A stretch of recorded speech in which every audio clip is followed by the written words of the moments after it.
Welcome to our channel. On this episode, we focused on the digital asset known as XRP. We gather videos and information from the web, and if you stick around, we are going to share it with you. So stay tuned for news and updates. The FSB has said that by 2027, 75% of all international transactions should reach end beneficiaries within an hour. Follow and like you heard for it more. From the hour. We're well underway with about 50% of all GPI payments reaching end beneficiary accounts within 5 minutes. On cost, we're stripping out friction-related costs from the industry through data and screening services, and as well, of course, through pre-validation, that has not only the potential to improve the cross-border payment experience, but it also can remove potentially millions, if not billions, of costs from the industry. And that is through our own services, but also through partnerships,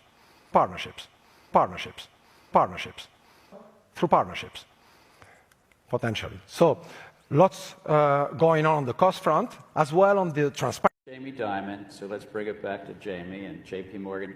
What do you think is going to be the thing that they will have to change the most or lose market share and somebody else is going to do better, faster, serve their clients better than JP Morgan or Goldman Sachs? You can just hear the bankers panicking right now.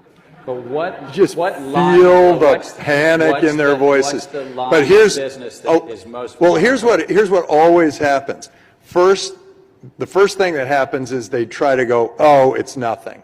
And they did that. I mean, that's with every new industry, every new technology comes along, the powers that be, the incumbents, the status quo, all say, it's nothing. Don't ignore the man behind the curtain. This is nothing.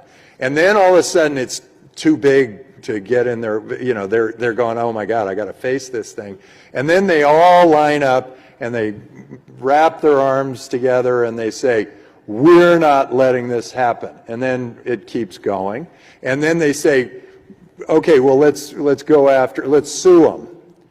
Or let's go get the government. There's another thing they do. They adopt the technology. I think. No, that's at the end. They will adopt this technology. No, this is the last thing they do. No, yeah, it's after. It's after. Right. It's after the press planting.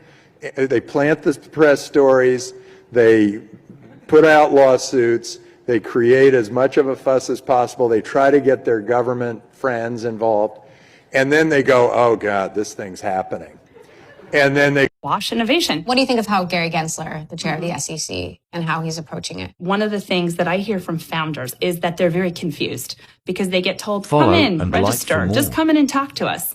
But you have the one company who's done the ultimate act of going in and registering. Coinbase filed an S1. And still, there's a lot of saber rattling still going on, I think. And again, I don't want to single out the SEC, and I don't want to suggest that anything they're doing is bad.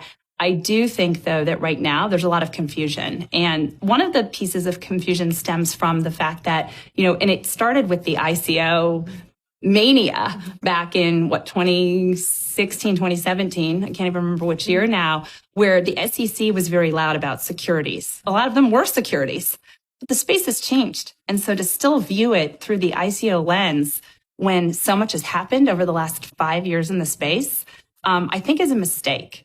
And it gets to the question of whether crypto truly is risky within the traditional banking system and the connectivity, because there was a major announcement this morning, which is that Bank of New York Mellon, which is, I believe, the largest bank in the United States by assets, has officially now entered Bitcoin custody.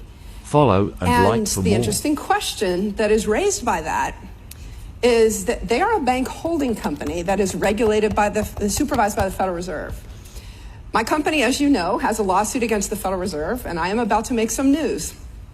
You will see a filing from my company in that lawsuit pertaining to the announcement this morning, because the Federal Reserve filed filings last week talking about the risk to the financial system from crypto.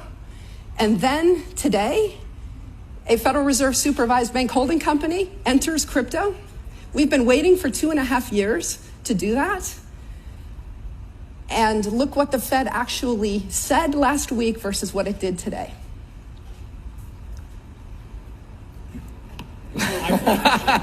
Well, no one's ever accused DC FinTech Week of having too many shy people not.